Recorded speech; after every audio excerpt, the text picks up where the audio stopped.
Good afternoon, everybody. Excellencies, friends, thank you so much for exercising such discretion as to choose the most important event in the whole of the agenda. I'm telling you. Absolutely brilliant on your part. Discernment and taste. I just thought I'd give you an update. The president of this meeting and the Prime Minister of Fiji is on his way, and as soon as he is with us, we'll commence with great fervour. Now, if any of you feels inclined to cuddle up, please feel free to come closer. And it's only that I invite you to do that, just so that when the conversation opens up, we really have a sense of a combined energy and effort. I know there are some reserved seats in this row, but if any of you feels able to move a little closer to us so we can see you, we can hear you well, even though there will be microphones when the conversation comes. If you feel able to come closer and give us a sense that this is one of the most well-attended and passionate sessions at the COP, that would be fantastic. But we'll be with you in just a few minutes. Thank you for your patience.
Excellencies, ladies and gentlemen, may I just invite you to express a warm welcome to the President of COP23 and the Prime Minister of Fiji, who will open our proceedings. A warm welcome to His Excellency Bainimarama.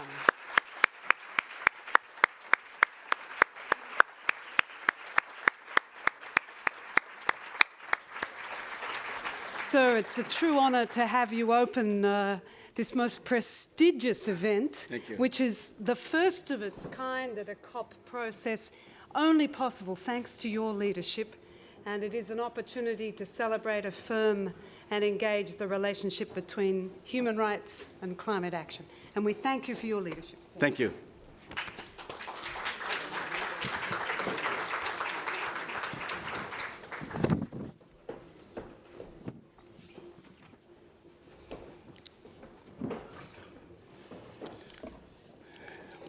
Heads of State and Government, Your Excellencies, ladies and gentlemen, Bulovinaka, Guten Tag, and a very good afternoon to you all.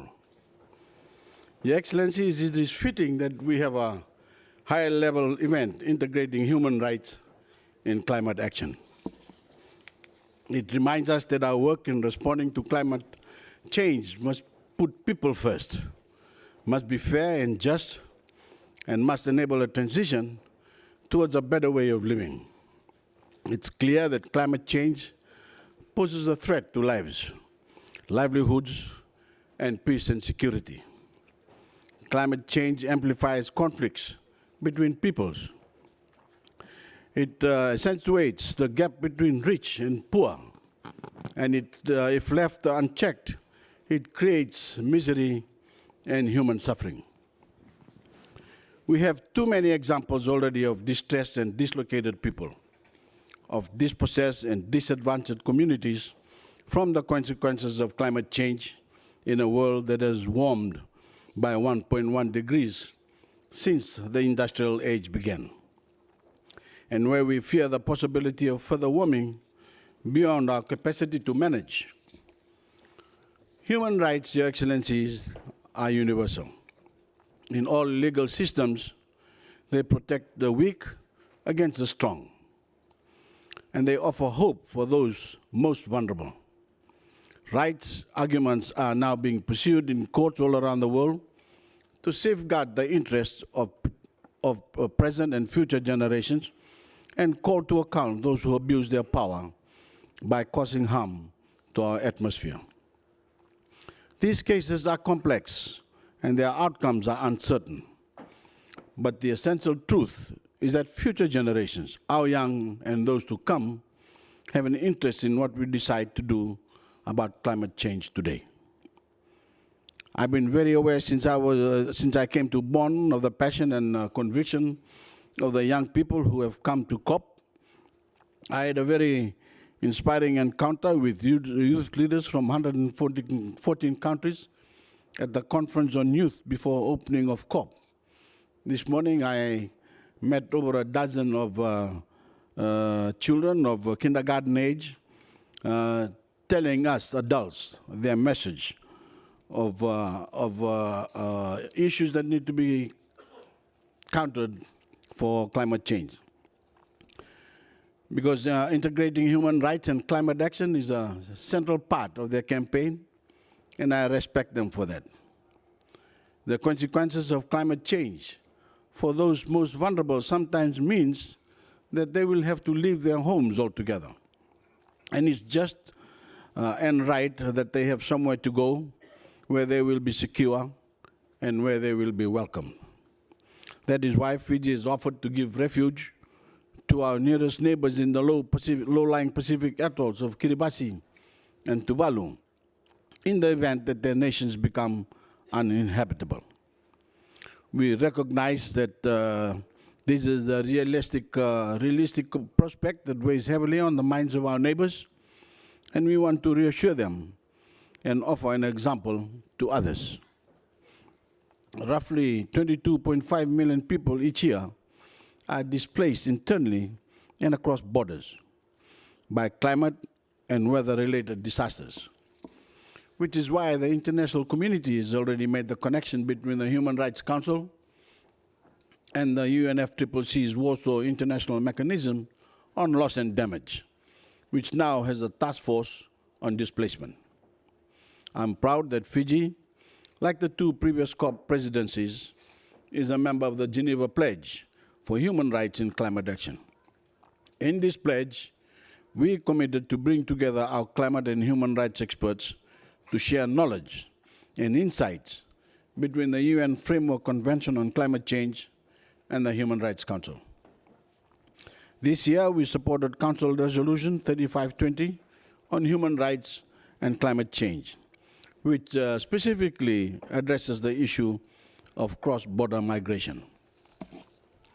So Fiji is doing what it can as a small nation, but we need the UN system to be at its best in confronting the scale of the human suffering associated with displaced peoples. As time goes by, much more in the way of resources is going to have to be allocated for this. We are going to need new and more effective mechanisms and friends that necessary response by international law and international institutions begins and ends with respect for the dignity of the individual human being. Thank you for the opportunity to address you today on an issue that we must resolve to address more seriously wherever we have the power to act. Thank you. Thank you. Thank you.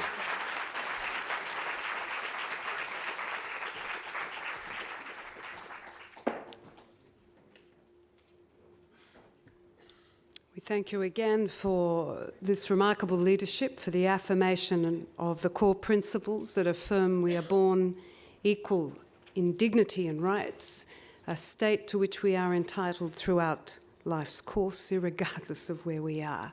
And it's why I have an enormous privilege now, which is a true honour, to introduce to you the President of the Marshall Islands, Her Excellency Hilda Hein, who will greet you on this critical issue. Thank you, ma'am.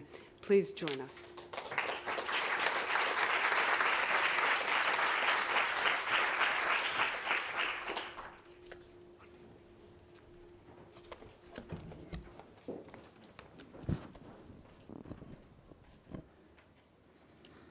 Prime Minister Painimara, Excellencies, ladies and gentlemen, thank you to the organizers and our COP23 President for inviting me to talk about integrating human rights into climate action.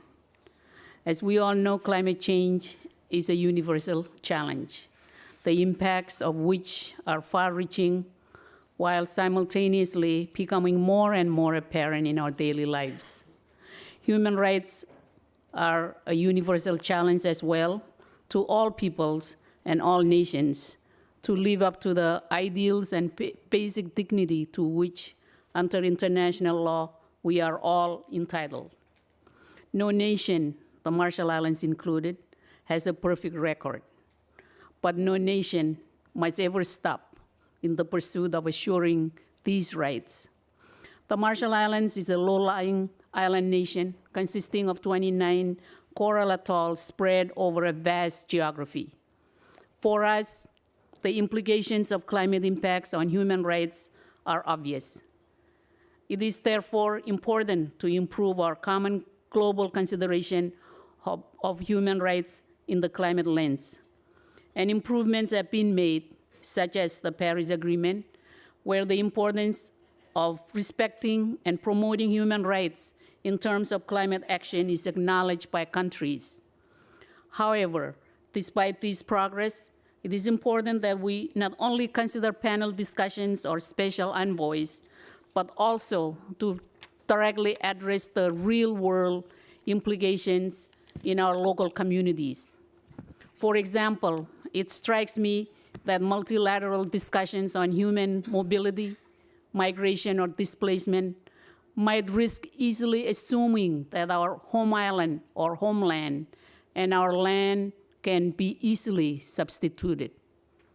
But in our culture, our language, and in our local communities, that might not be so easily be the case, because in a very real sense, one's identity and self-definition are tied to specific land.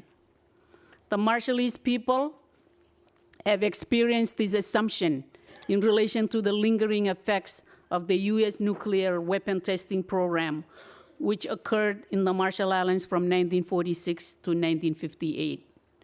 There are a number of Marshallese who are nomads in their own country, or who are living elsewhere because their islands literally do not exist anymore. Such is the case with climate change and our human right to simply exist and survive on our lands like our ancestors before us. It is this context that I say that the human rights lens on climate change tells us that our basic social dignity is at stake, that we face deep questions on rights to food and water, livelihoods and the like, as we consider the inarguable risks and projections of future climate impacts. Indeed, our very right to statehood has been thrown into question. And while we maintain that much as we are today, we will always be an independent and sovereign nation, it is clear that the future will be more difficult. And we cannot divorce this from the range of other basic economic and development pressures we face now, today, on a daily basis.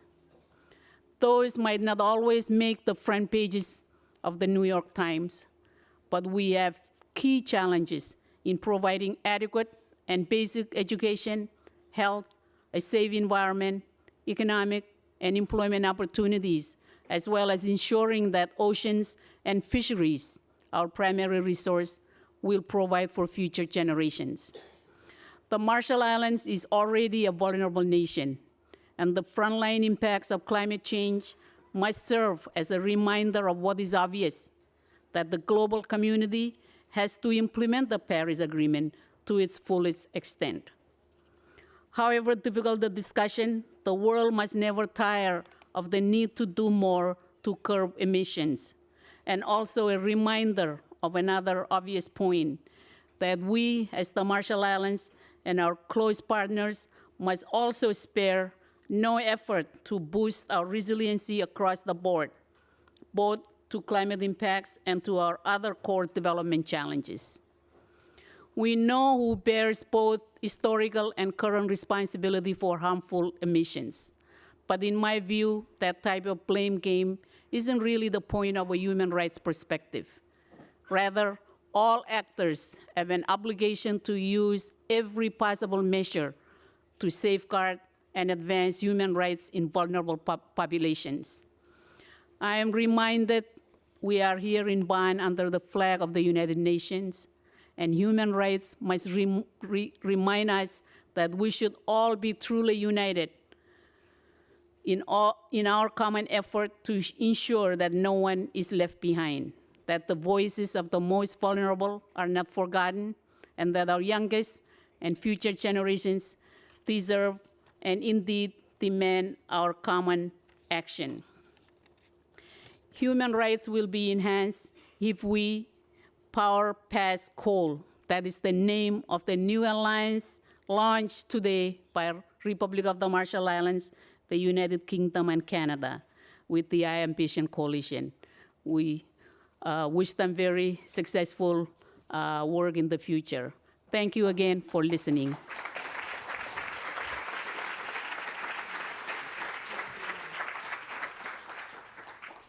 Dear friends, we've heard from two remarkable global leaders whose vision is connected directly to their experience of leading those at the front line of climate's impact as heads of big ocean developing states. The message is clear. Action, action, action. Implementation, implementation, implementation, with thought to location, location, location. And it's with that in mind that I'm delighted to introduce to you Mr. Martin Frick, who comes to us with messages from the head of the UNFCCC and an acute sense of exactly what that action implementation for location sensitivity looks like. Martin, the floor is yours. Thank you.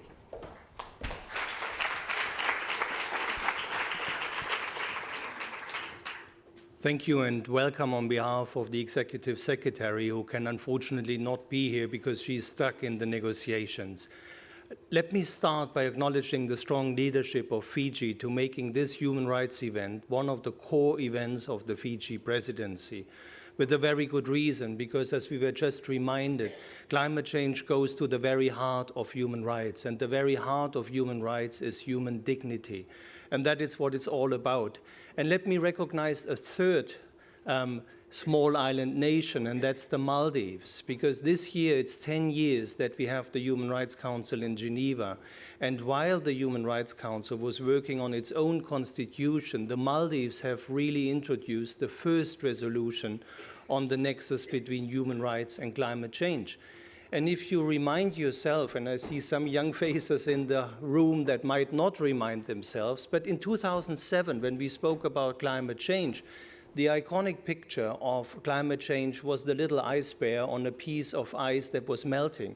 Well, that's very bad for the little ice bear, but it took a long and hard work, and Mary Robinson here was central in this piece of work to really tell the world, yes, it is about the little ice bear, but much more importantly, it's about human beings. And while we wasted decades in debating whether climate change is real, and if it's real, whether it's man-made, people were already suffering. Let me also come back to the Human Rights Council for another reason. The new element that the Human Rights Council had compared to the Commission before and has is the Universal Periodic Review, in which member states come forward with their obligations and their commitments to human rights on a voluntary basis. And that has been proven to be a very successful instrument in promoting human rights, in particular because civil society organizations have their word, have their say in this process. And I believe there's a lot to be learned from this process for a successful implementation of the Paris Agreement.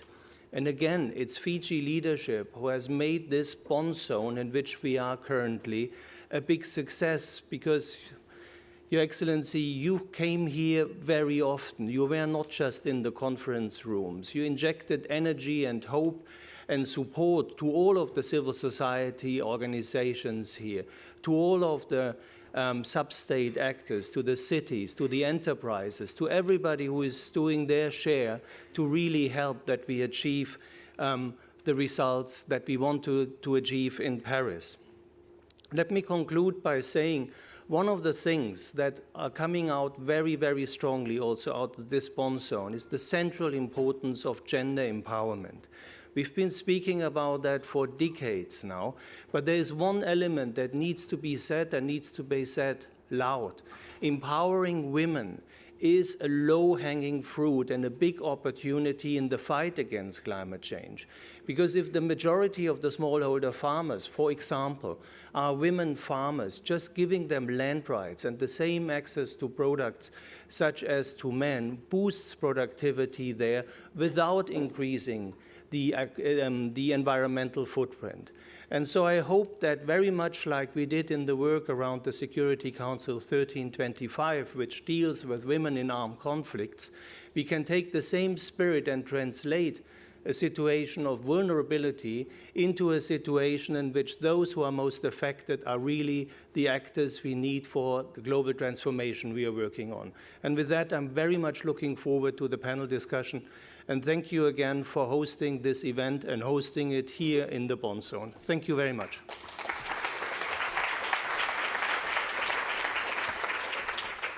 Thank you so much, Martin. It's such a pleasure to be in partnership with you for this important process of integrating people into the centre of our grand project for peace, prosperity and planet. May I now just invite our panellists to join me on the stage here. If each of you would come up, that would be fantastic. And while you're making your way, just to introduce myself, I'm the Deputy High Commissioner for Human Rights with the Office of the High Commissioner for Human Rights at the UN, and it's an enormous privilege to moderate this very first Presidency Event on human rights and climate change, and we underscore our deep gratitude to the Prime Minister of Fiji for that opportunity. Together we're going to discuss application of human rights norms in the context of this urgent need to ensure just and effective climate action. We do know how to address the threats. We know that we can do so provided we take effective measures, but take them right now, with rights now. And make no mistake, this is indeed a human rights imperative. It is about our obligations to Indigenous peoples. It is about our duties to the largest generation of young people in human history. And it is about our responsibility to our children's rights. Rights are for each of us, to the exclusion of none of us, in the interests of all of us. And the faulty systems that protect the rights of commerce more than the rights of people themselves must be challenged. Profit cannot be pitched in a rights-violating battle with people and planet. This is a story of state and non-state responsibility, therefore, a story in which, for power, there is nowhere to hide. And what makes this particularly pressing is that it engages our greatest renewable resource, and that is people themselves. People are our greatest partners in combating, mitigating, adapting, and taking effective, inclusive climate action. Without their rights upheld, people are not in a situation to do that with innovation, with creativity, and with the freedom which is their birthright. And what makes this all the more extraordinary and all the more repellent is the derision, the harassment, and the violence to which environmental human rights defenders are being subjected, particularly women and Indigenous peoples, simply for exercising their rights in order to uphold and protect their rights. If only this were just a matter of words. It is about actions, and it's about repugnant action as much as it is about action that we must take. Already this year, 160 human rights defenders have paid for their work for the environment with their lives. 4 lives lost each week. This is not incidental to the purpose of COP. It must indeed be one of the key metrics of its success that we are free, we are safe, and we are protected when we insist upon our natural habitat, our humanising and human habitat, to be upheld by those who have the responsibility to do so. And that's why it's an extraordinary honour to welcome onto the stage 4 people who know this struggle in deep detail, are at its forefront, understand its importance, and are willing to share with us their precious experience. And I'm delighted, therefore, to introduce first to you His Excellency Edgar Guterres Espelita. Mr. Guterres is an extraordinary partner for human rights and climate change. He's the Minister for Environment and Energy of Costa Rica and the President of the 3rd United Nations Environment Assembly on the theme of Towards a Pollution-Free Planet.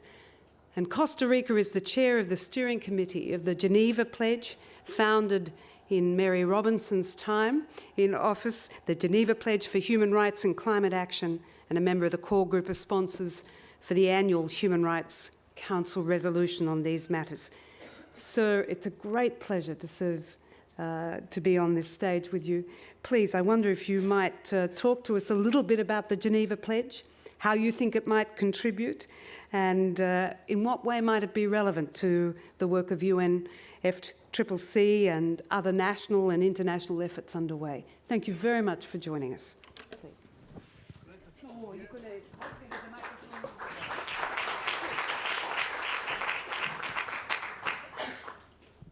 It should be on, sir. Thank you, Kate.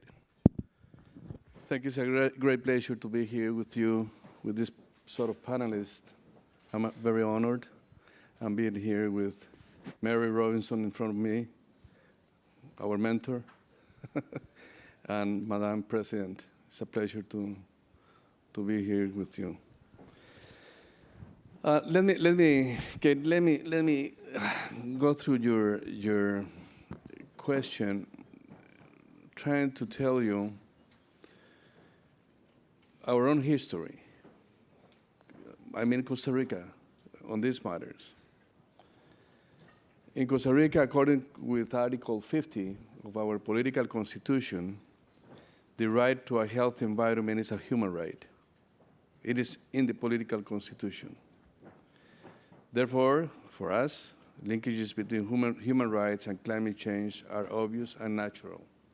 It's part of our own life now. We had a participatory process to develop Costa Rica's INDCs with 5 sectorial workshops and 1 national workshop with a total of 450 participants. Our government presented our INDC to all relevant stakeholders prior to the COP21.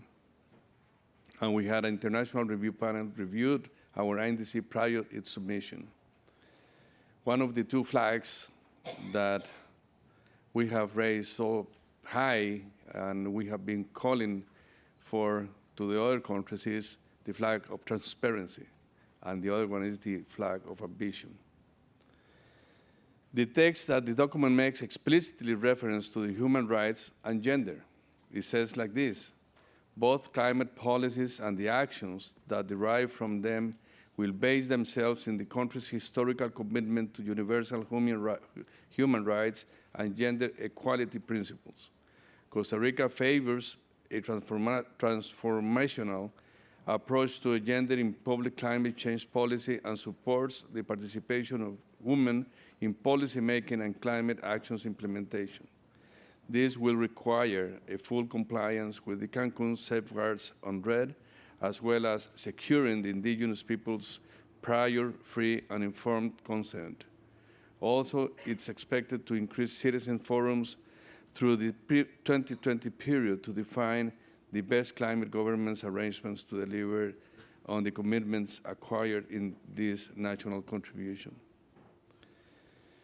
We also established a scientific council and a citizen consultation council on climate change, the 4C and the 5C, giving opportunity not only to indigenous people, but also to women and to different stakeholders to be part of the policy making on climate change in my country. Last August, we held in San Jose a workshop on human rights, gender, and climate change to exchange good practices and knowledge between human rights experts and climate change experts at the national level. In that activity, we generate inputs for the National Adaptation Plan that is in its elaboration process. Therefore, at the national level, we are advancing in integrating the 2 agendas, although we still have a lot to do. At the international level, Costa Rica, joined by other countries, announced the Geneva Pledge for Human Rights and Climate Action during the 8th part of the 2nd session of the ad hoc working group on the Durban Platform for Enhanced Action of the United Nations Framework Convention on Climate Change. As of today, 33 countries have signed the Geneva Pledge. In the pledge, states promise to facilitate the exchange of expertise and best practices between human rights and climate experts to build collective capacity to deliver responses to climate change that are good for people and the planet. We have also had a leading role together with other countries like Mexico and the Philippines, in the inclusion of human rights and language in the Paris Agreement. Although our original purpose was to have it in the operative part of the instrument, its inclusion in the preamble was still a big achievement. It is the first time in history that a binding instrument states and acknowledges the need to address climate change while respecting, promoting, and considering the respective obligations on human rights. Moreover, for the past years, Costa Rica has assumed a leadership role in negotiations to ensure that gender equality and human rights are reflected throughout the UNFCCC.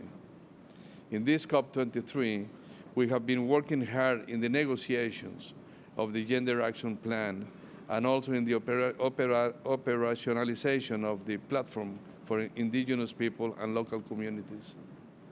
We already achieved great progress in those issues.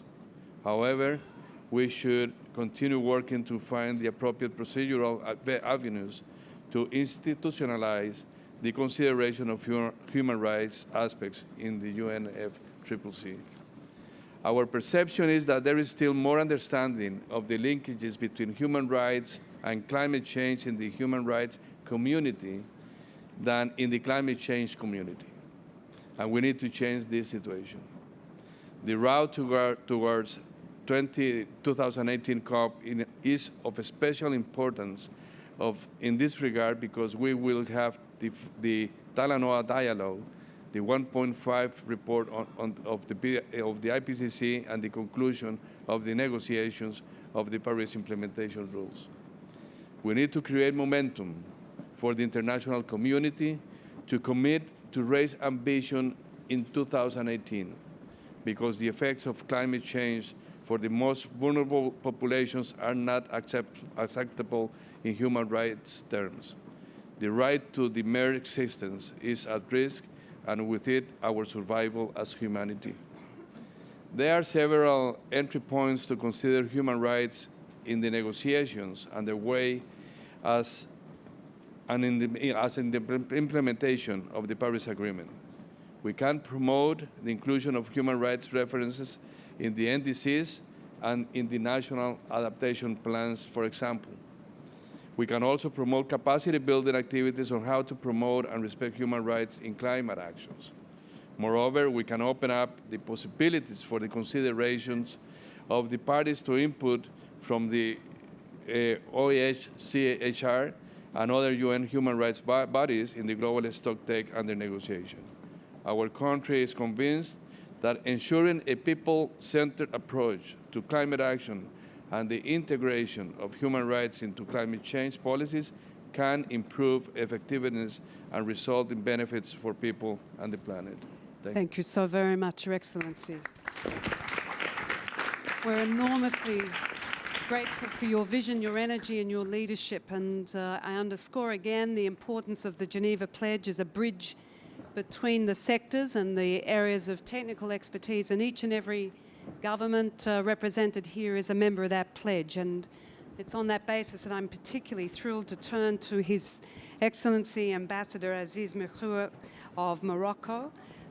Here I must underscore the important work that Morocco, as the COP22 president, laid down to pave the way for the focus on the relationship between human rights and climate action, and in particular, sir, to appreciate the leadership you've provided throughout this year for that purpose. I wonder if you might tell us a bit about how you see these issues, in particular, how they play out in the national context from your standpoint, and what do you demand of us going forward?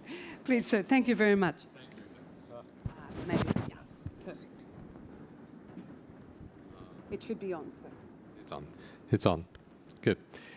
Well, first of all, as Martin said, climate change is ultimately about human rights.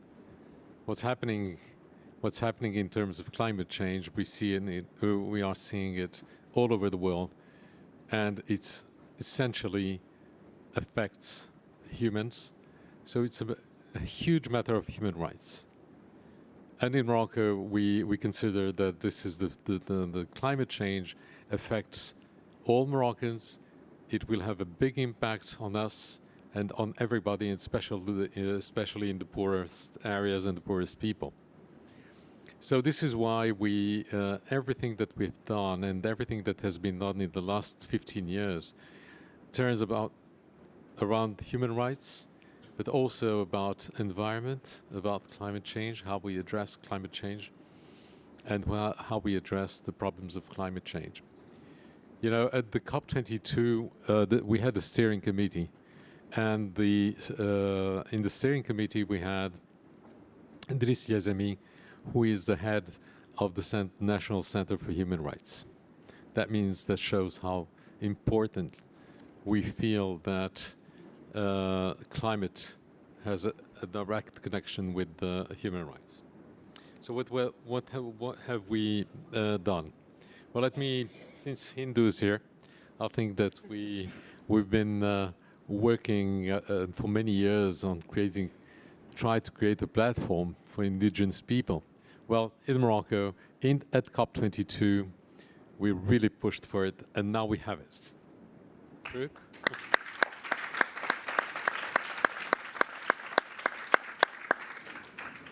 Now, what do we do? I mean, I could go on and on and on and say what we're doing, but just let me add something about how human rights and the environment is important to us. In the Constitution, of course, human rights are at the center of the Constitution, but we have 3 articles specifically talking about human rights and environment. So the first one, it's Article 31, saying that sustainable development is a right of all citizens. When we say sustainable development, it's 13 of the 17 sustainable goals are about climate. I mean, have a climate component. Article 35, the state shall work for the achievement of sustainable human development capable of consolidating social justice and preserving natural resources and the rights of future generations. That's also about environment, but when you talk environment, you talk climate, you talk climate change. And last, the territorial organization of the kingdom is based on the principles of free administration, cooperation, and solidarity to ensure the participation of the populations concerned in management affairs and promotes their contribution to integrated and sustainable human development. Again, human development, and it has a lot to do with climate change. You know, climate change means that people can lack of water, of drinking water, and this is happening already. We have regions in Morocco where we used to have no problems of water, and today we have problems of water. We're trying to provide water to everyone, but given the climate change, we have serious problems, which puts a huge burden on the Moroccan government and the organization of the country. When you talk about climate change, it's about agriculture. We have, for instance, in Marrakesh, we used to produce certain types of fruits. Well, now it's going up north because of the change of climate, and that's also about human rights. And this leads me to talk about displacement of populations, which is a terrible thing, because at the end of the day, people, if they don't have water to drink, or they cannot go on doing what the agriculture they used to do, well, they will just move towards the cities. And that's a real problem. And it's happening within the countries. Fiji is a special case, and I think they have to, and the Pacific Islands have huge displacement of populations going from an island to the other. And in Morocco, we have also displacement of population, people coming from the countryside, coming to the cities, just because you have climate change. When you talk about climate change, when we talk about 3 degrees of increase of temperature, in the northeast of Morocco, we will have 6 degrees, which is a drama. It's over. People cannot live there anymore if this happens. So, and the refugees displacement of population, that's the real problem that we will face in the future if we don't address the problems of climate change. In Africa, there is, I think, a report of the American Navy saying that all the places where there is wars or insecurity, all this is due to climate change. You have shrinking Lake Chad, you have, in the Sahel region, there is no water anymore. They used to have cattle 20 years ago. Today, they don't have drinking water. And this is why we have the problems that we are seeing in the Sahel, and on and on. So I will not go, but you asked me what we are doing, what we have been doing. One of the things that we have been doing, and I think it's essential, is working with the coalition on climate justice. And there is it's a huge coalition of 1,300 associations and networks. This is one of the things that we are doing. I will not go and list everything else. Thank you.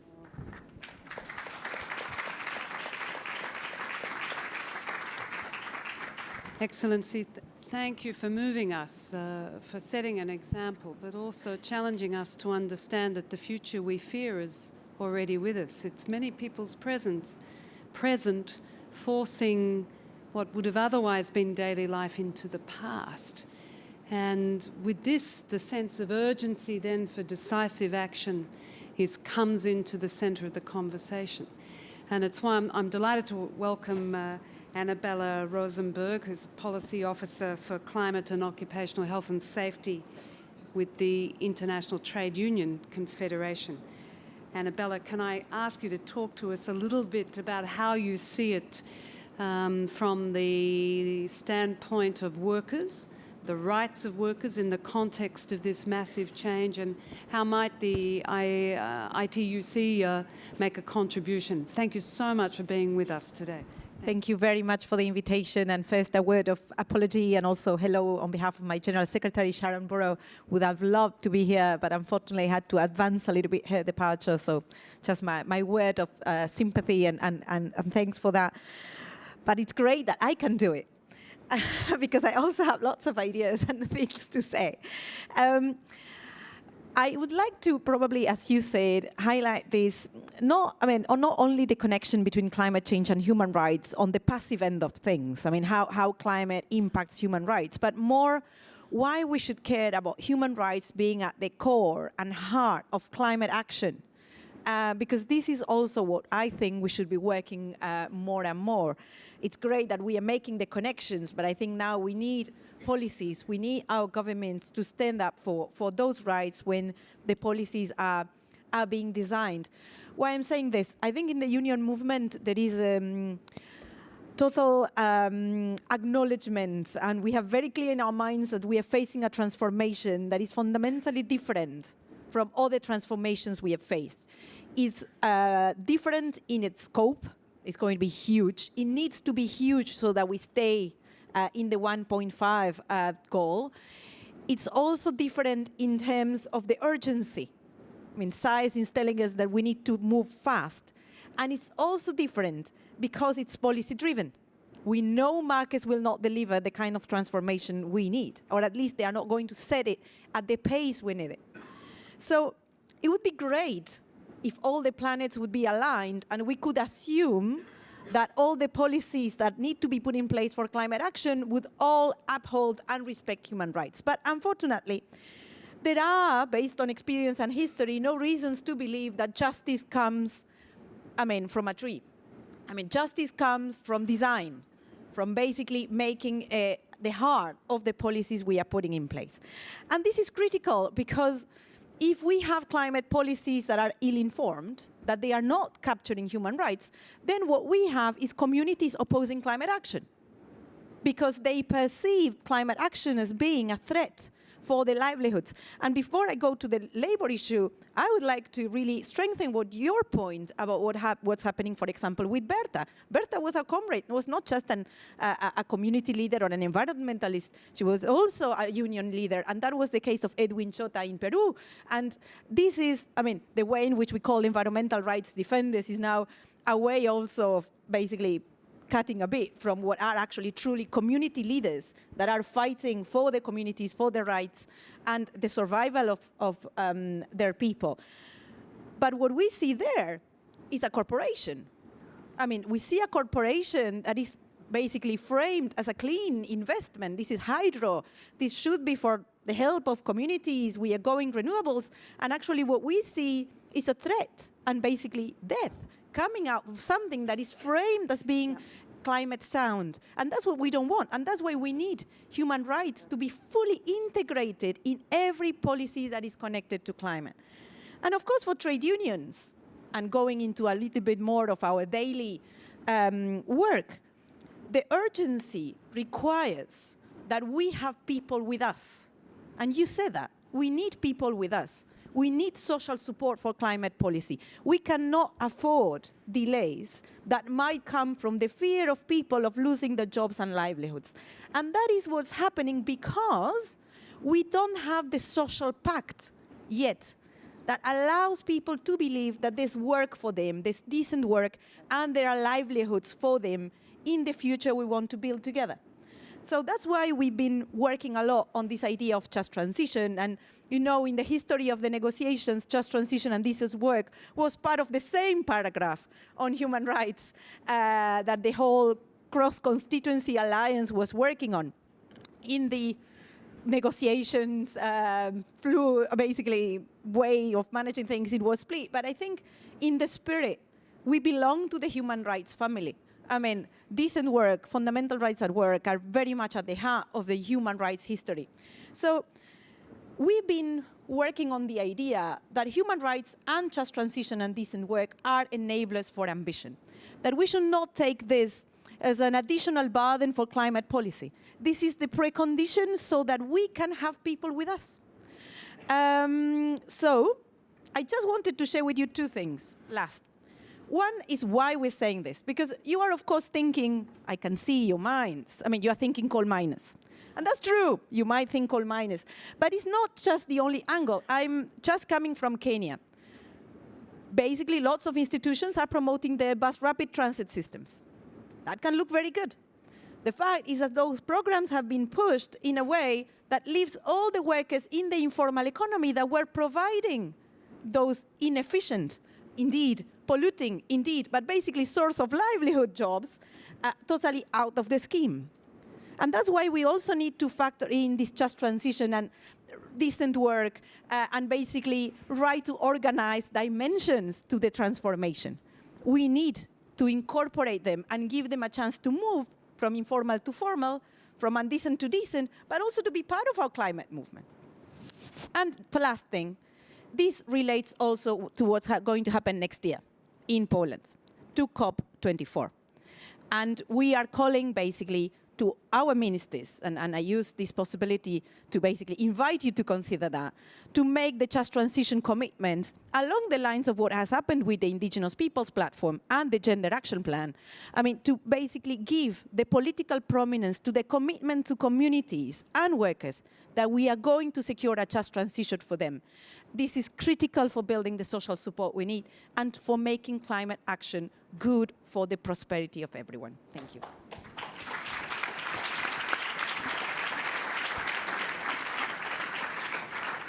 Just brilliant, Annabella. Thank you so much. And thank you for reminding us. Actually, this is one of the greatest transitions that the humankind has ever been required to manage. And the question is, are we ready to lead our ways forward in an inclusive and just manner? Forced evictions,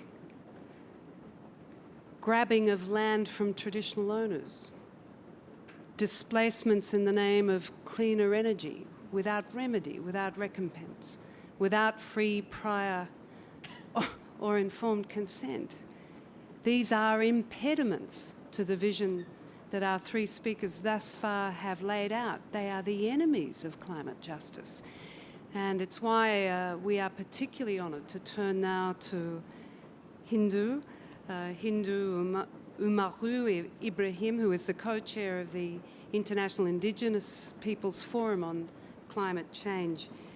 Hindu, how should we regard progress to date? I mean, we have some cause, I guess, to appreciate that there is an elaboration of a platform, the Local Communities and Indigenous Peoples Knowledge Platform. But how would you assess participation of Indigenous peoples in the process so far? And what is pressing for you in terms of how we need to adjust our approach in order to uphold the rights of Indigenous peoples worldwide? Thank you very much for joining us. Thank you very much, and good afternoon. Thank you, Mary and Ben, for this high-level event on human rights, and happy Climate Justice Day. I mean, that's why we are here. Thank you. So in this Climate Justice Day, I mean, for Indigenous peoples, it's meaning many things, because we say, why one day? I mean, climate change must be a justice-based, human rights-based, because it's not only touching economy, it's not only touching power, it's touching peoples. It's touching people's livelihood, people's life, everywhere, developing countries. That's why we need that justice. That's why we need that human rights-based approach. So for Indigenous peoples, firstly, thanks to Paris Agreement, for the first time after 20 years of this Climate Change Convention, we had the reference on Indigenous peoples. And of course, thank you very much, Aziz Mkhwar, for the COP22, who put in the tables the negotiation on the Indigenous Peoples Knowledge Platform. So for us, this platform is not meaning only like having a space at the international level. Hindu can be there and talk to the audience. It's meaning beyond. It's meaning for the peoples who are back home. It's meaning for the 400 millions Indigenous peoples back home who do not know what is UNFCCC, who do not know what is climate change as name, but who live this climate change. So that's why we always reiterate the principle of Indigenous peoples. One of them in the top is full and effective participations. And in this participation, not only sitting in the tables. Of course, we know in the climate change, like it's party driving process. Always they're reminding us, you are the 9 major group, you are observer. Sometimes we open the door for you, sometimes the door is closed. It's only state who are negotiating. But come on, we are negotiating for the billion of peoples. So why not giving the transparency? You can talk, but we want to listen. We do not want to take your seat. We want to guide you to the right, guide you to those peoples who are not there. And that is the justice. So for the platform, we start negotiating since the 6th. I'm giving you the concrete example of this COP23. So we come on the 6th. It was the first contact group where state come and Indigenous peoples come to the negotiations. And the first thing who come to the tables, we want to have the legal person because it's party-driving system. Are we giving the Indigenous peoples fraud? Yes or no? Okay, we have them in the room, but we have to confirm all the parties. Do you want to have them in the room? Okay, we are there. Maybe by shame, maybe by support, they say yes. We're just sitting there. But imagine, the knowledge are for Indigenous peoples, from Indigenous peoples. It's our knowledge. We know that, 100%. And the platform they are talking about it is not the state platform. It's a platform for Indigenous people who can enable us to put our knowledge as solution for the climate adaptation and mitigation. Is it any problem that we sit down and we talked about it? I think all the people can say no, there is no problem because we are the expert on it. Of course, they are expert on negotiation, put in bracket, but we are expert on this knowledge. Thank you. We sit down during 9 days. 9 days. We negotiate day and night. The first day we had 144 brackets. It's only 2 pages and a half, 24 paragraphs, but 144 brackets. When you bracket end, I bracket comma, and another country bracket full stop. Is it serious? If we want to work it in the right-based approach, we should bracket the ideas and put the options. And then when the minister come, we say we have to give it to the ministers, because what we are asking for is just a full and effective participation. We are not asking to negotiating any other matter regarding the interests of countries.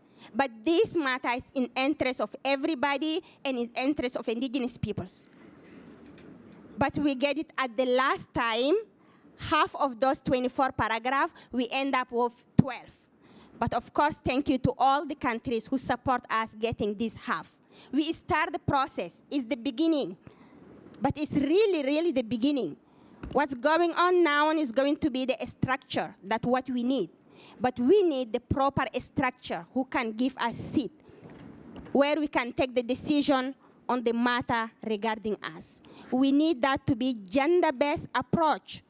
We need that to be inclusive. And that we can say, okay, it's fair, and we have the full and effective participation of all the peoples. But it cannot happen, as Annabelle said. It's going to be next year's. Next year's is very critical to see how we are implementing rightly all those principles into the national level. And we have to be accountable of those peoples. So as indigenous peoples, we are ready to play in this and the international world and wording, but what we need, it's the real implementation at the national and local level. So we are expecting that for all the countries. Thank you.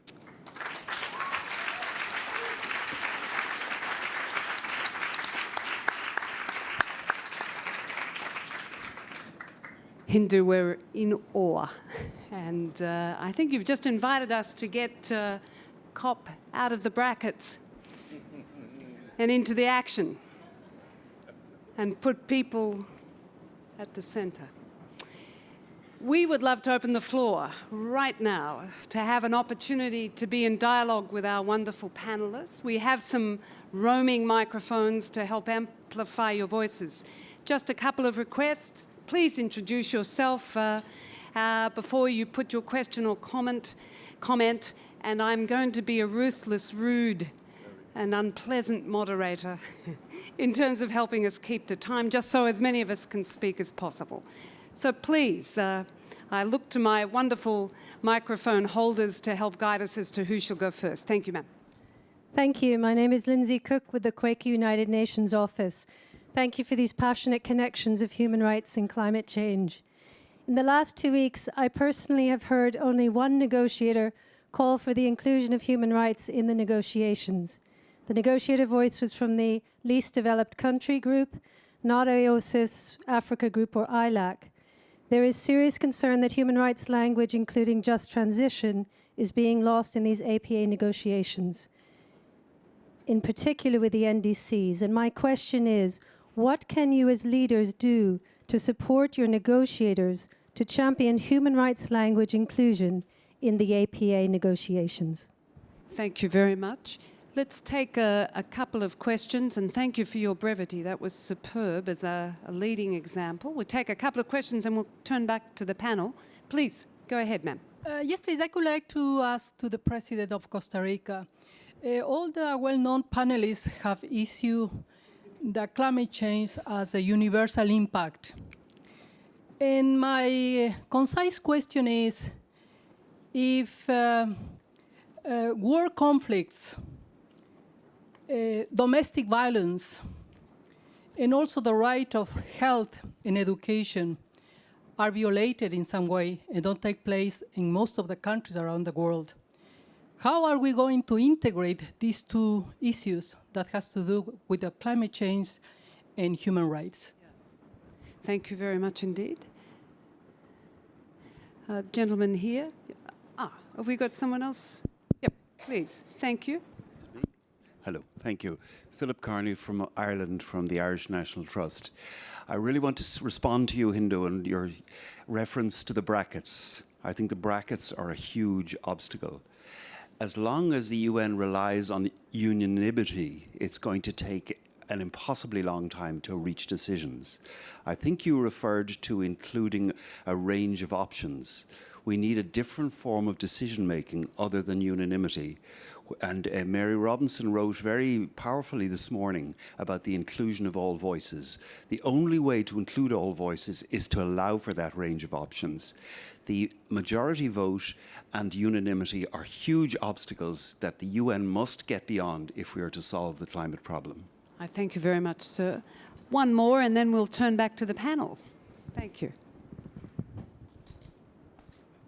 Thank you so much. My name is Onduri Machulo Fred, former Commissioner for Children in the government of Uganda. I've sat here and I've been in the negotiations since 2000. And in Paris Agreement, there's that preamble paragraph that talks about human rights, including children and persons with disability.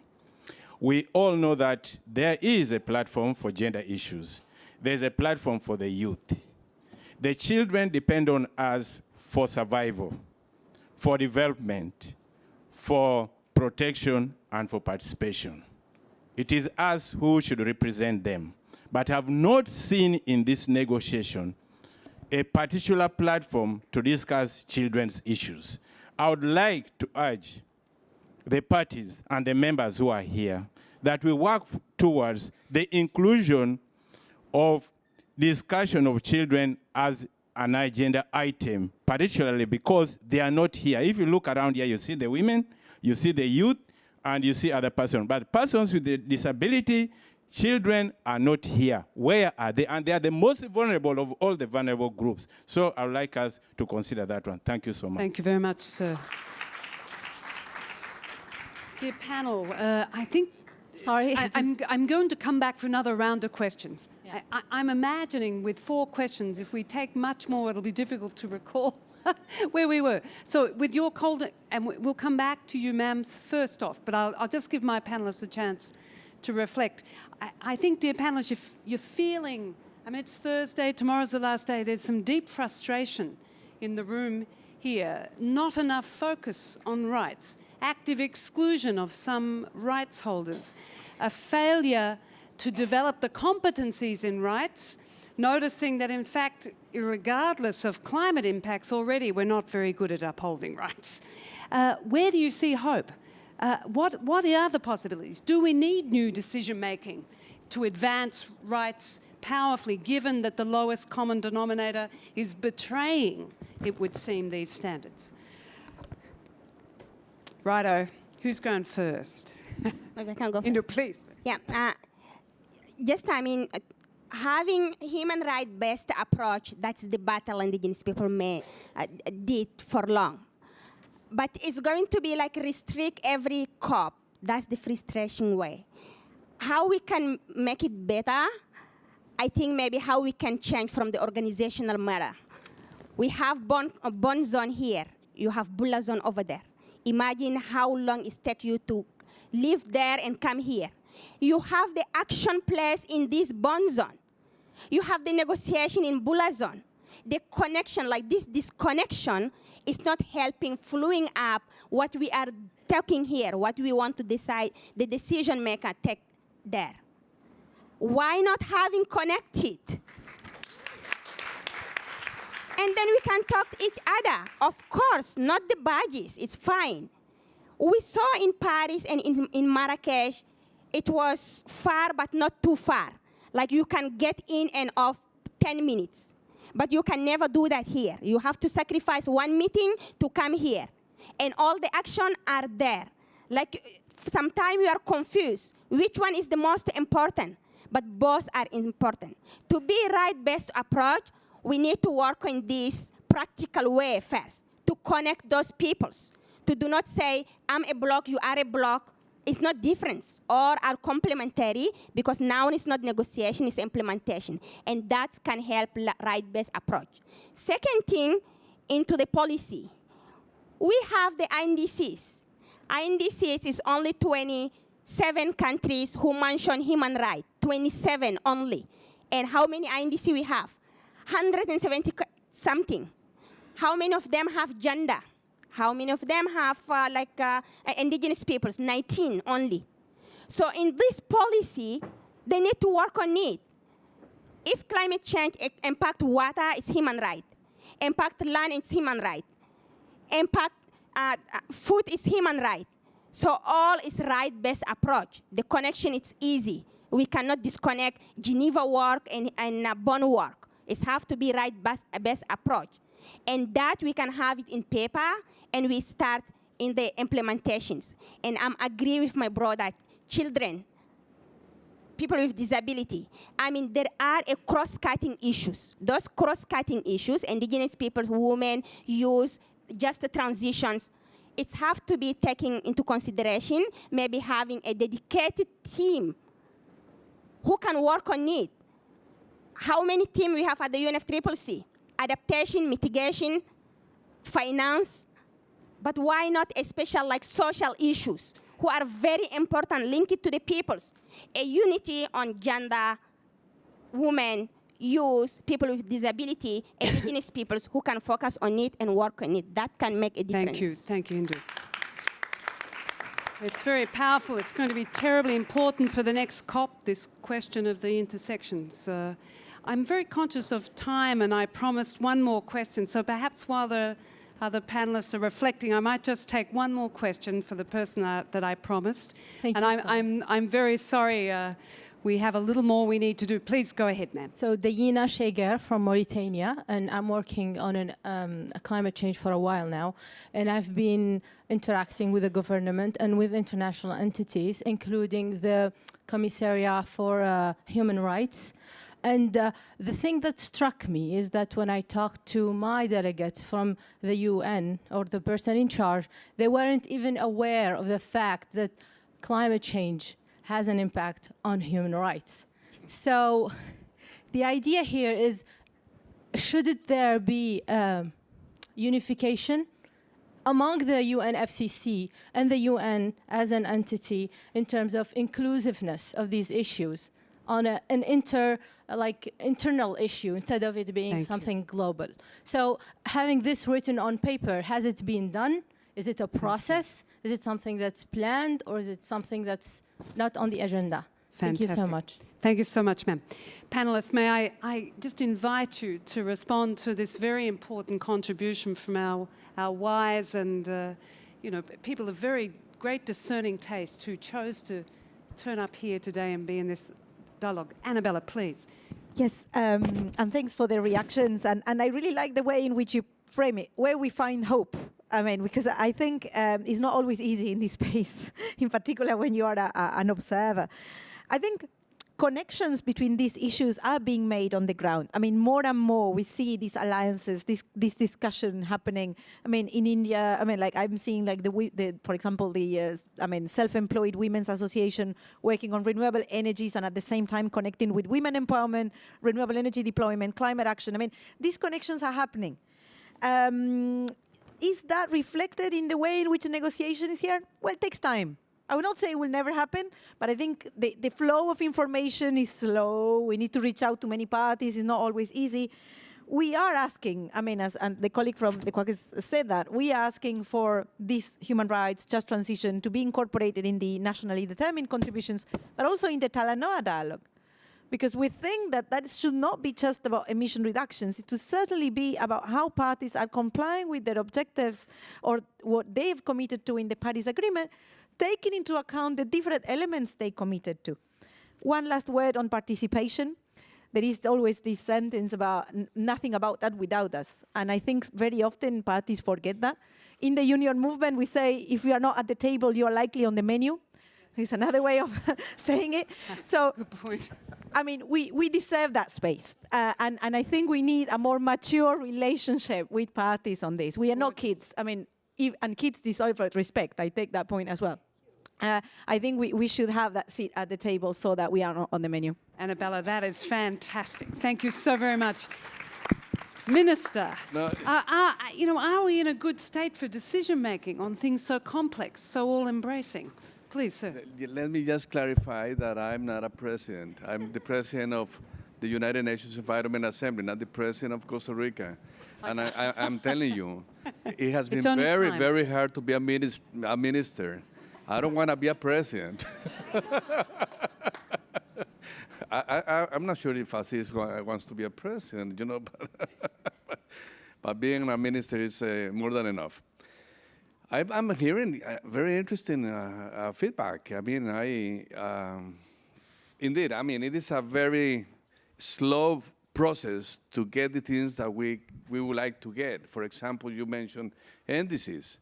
Of course, we are not doing the homework with the indices. We already have the gap report from UNEP that's saying that according to indices, the G20 indices, I mean, we are going to have a planet 3.4 degrees hotter than now.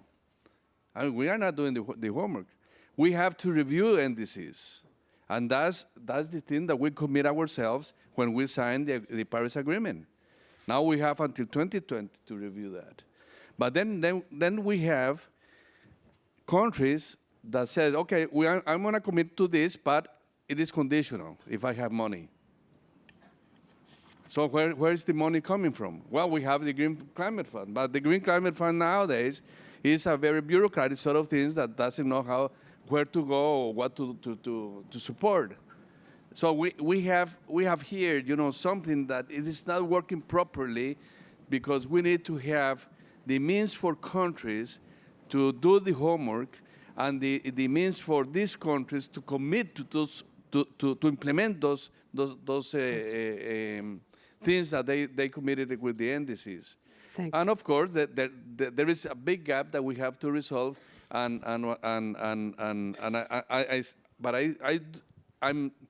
do have hope that this is going to be resolved. But the other thing is that we are advancing in very solid very solid steps. And I think the way we have already approved the GAP, the Gender Action Plan, and the platform for indigenous people, I think we are working in the right direction.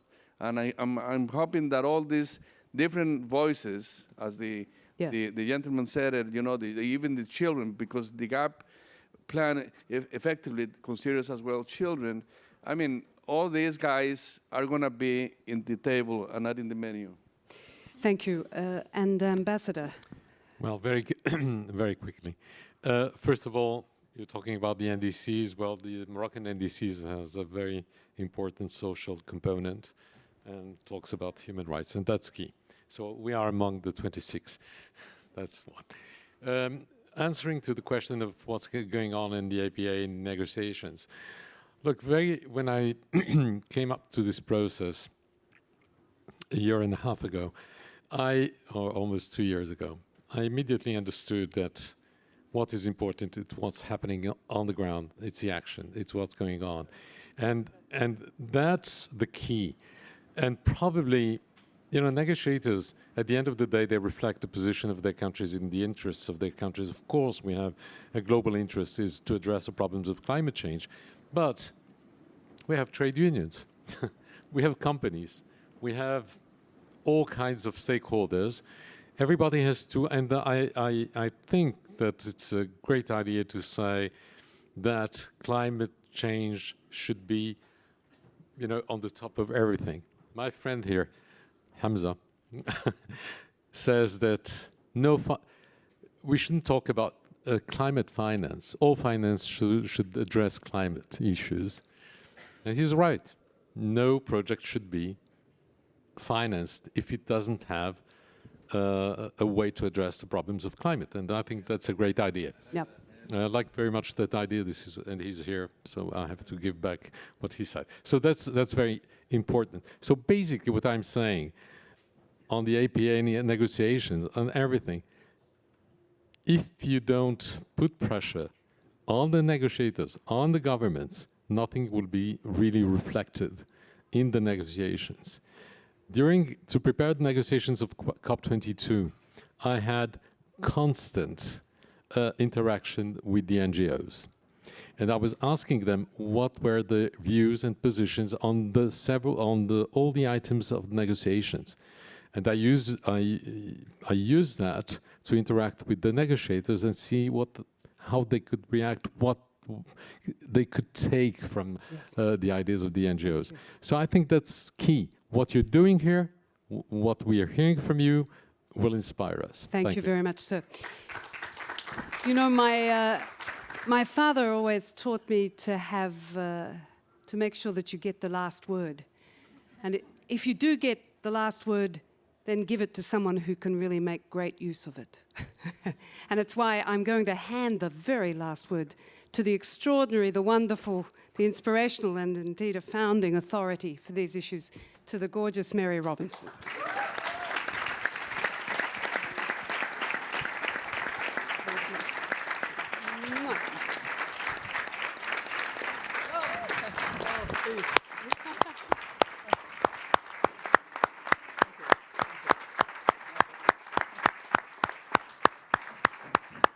Well, let me begin by echoing what Kate Gilmore said right at the beginning, even before the Prime Minister had arrived, that this is a most prestigious event. And genuinely it is. It's not just a side event, it's a presidency event, which began with a fine speech by the president of this COP, Prime Minister Marara, and with the equally fine speech of a president of a small island, another small island state, President Hilde Heyni. And Martin Frick reminded us that it wasn't so long ago that the Human Rights Council started to take on climate change, 10 years ago. I must say, when I came first to COPs, and I'm not here as long as some of you, my first COP was Copenhagen. I couldn't believe how strange it was. On gender, on human rights, on people. And that's not so long ago. And I think we just have to acknowledge that we have made some progress. And that today we can celebrate a number of important further steps. And notably the Gender Action Plan, notably the decision on the Indigenous Peoples Platform, hard fought Hindu, I know, but successfully, and that's good. And we have had in the Bonn zone the Beulah spirit. It's kind of ironic, whereas the Beulah spirit is missing from the Beulah zone. So that's kind of strange. But we need more Beulah spirit in the Beulah zone. But we have an opportunity, and I think it's worth emphasizing this, we have an opportunity during this coming year in the Talanoa dialogue to make sure that voices are heard, to make sure that we're building on what we're talking about here and integrating human rights very strongly, and gender and just transition into this Talanoa dialogue, because we want to make sure that the next COP, COP24 in Poland, will be a very special COP because it will coincide with the 70th anniversary of the Universal Declaration of Human Rights. It will be, it goes across the 10th of December. We must make the 10th of December an extraordinary Human Rights Day and build on all of the things that we have heard and have been talking about. I was going to talk quite a lot about inclusiveness and participation, but after Hindu, and indeed, not just Hindu, but a number of you, I don't think I'm going to stick to my script. I do acknowledge the leadership of Costa Rica and the leadership of champions of human rights in the Geneva Pledge. And I really want to encourage you to take this further, and in particular, take it into your NDCs, as you've rightly said, and be part of that high ambition for moving. We're not on course for the 1.5. And we're seriously not on course. We've seen that the emissions have actually risen this year. That's really serious. So I think we can talk about the very good language about human rights in the preamble, which we all fought so hard for, and it's great to see it. We can talk about gender being more in the preamble, in the text itself. But actually, the most climate justice steps taken in the Paris Agreement were the commitment to well below 2 degrees and working for 1.5, and the commitment to be carbon neutral in the second half of the century. That actually has to be 2051. If we're going to reach the 1.5. So it's not the second half of the century, really. It's at the latest 2051. And it was good to see a coalition which President Heyni referenced on coal, which was referencing the need for countries to be committing to be out of coal and then also move to carbon neutrality. I would have liked to have seen more about just transition in the declaration, but it's important that the High Ambition Coalition is continuing with its work. I want to come to one final point to build on some of the elements that I've heard about helping the Secretariat of the UNFCCC to guide on the cross-cutting issues that we're talking about: gender responsiveness, human rights, just transition, indigenous people's rights, participation of people with disabilities, young people, all of these things we've heard. My foundation had recognized the importance of the gender focal point in the Secretariat as helping all the gender work and the gender action plan. We wanted to build on that. So we came with the idea of maybe trying to support the idea of a human rights focal point. But I think we've gone beyond that. What we want to see is a unit in the Secretariat. I would almost say a climate justice unit that would deal with these cross-cutting issues, that would actually build on them. And I think this would be one way of integrating. And we really have to reach out even beyond the climate world directly to other processes. Take, for example, the Global Compact on Migration. It's very important that we bring human rights and climate change into that. Again, my foundation is working on climate-displaced people and trying to get that recognized more in the Global Compact on Migration. But the climate champions in this process should reach across to those in their countries who are dealing with the migration issue and say, have you also sufficiently taken into account the extent to which already climate change is a driver of migration? It may be that it has to be an adaptation policy, but we know that there are many millions of people already displaced by climate, either internally or increasingly across borders. And it's something that we have to know will increase. So I think there's a real opportunity to build on step by step what we have gained, but insist on the holistic approach, on the cross-cutting approach to human rights, because, as has been said very eloquently from our panel, there is no doubt that climate change is the biggest human rights threat we face, because it becomes an existential threat to the human race if we don't deal with it. And that existential threat is closer than we think. 2050 is 33 years away. Are we going to be completely carbon neutral? Not unless we are much more serious about how we have to go. And then, as Kate has pointed out, we have to realize that when we have a strong emphasis on cutting emissions, people want to do it with big mega projects. And big mega projects often undermine human rights, often disregard the land rights, the water rights, the voices and consent of indigenous peoples. And we know, and you've repeated this a number of times, Kate, and I'm very conscious of it as well, the number of human rights defenders who are defending the land and water rights and voice of their communities who are killed. It is very shocking. So we need to understand that the clean energy, is a new industry, basically, globally. And it's very necessary that we encourage it, that we stop subsidies on fossil fuel, that we put all the emphasis on clean energy, but we demand that all action taken respect human rights, gender, voices and consent of indigenous peoples, land rights, water rights. And this is really an important element as well. So I think we have a lot to bring into the Talanoa for the next year. Luckily, it's a Fiji-led Talanoa, and I would like to end by really paying a warm tribute to the presidency of this COP and their Beulah spirit. From the beginning, as we have worked with the presidency, and we had our Talanoa breakfast on Gender Day, and we have found that they are determined that this would be a people-centered conference, that this would be one where there would really be an emphasis on the voices of the grassroots, indigenous, the youth, and there have been more youth voices. They're not enough, but they have been there, and they have been there strategically to be heard. And some young people were singing today. I wasn't able to be at it, but I heard it was a great event in itself.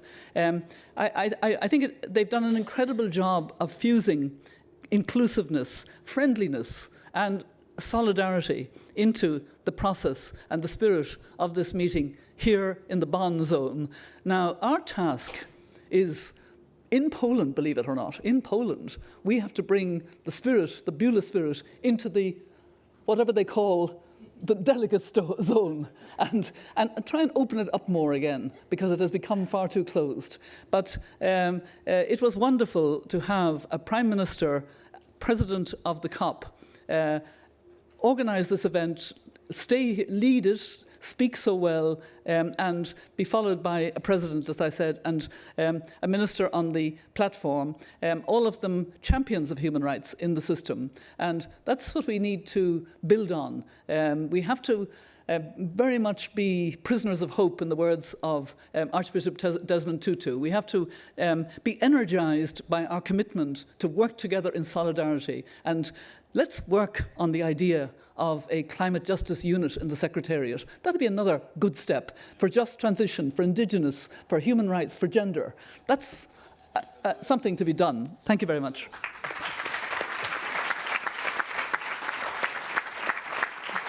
Thank you so much. Ladies and gentlemen, please join me in thanking our wonderful panel. Thank yourselves, and thank the extraordinary Mary Robinson.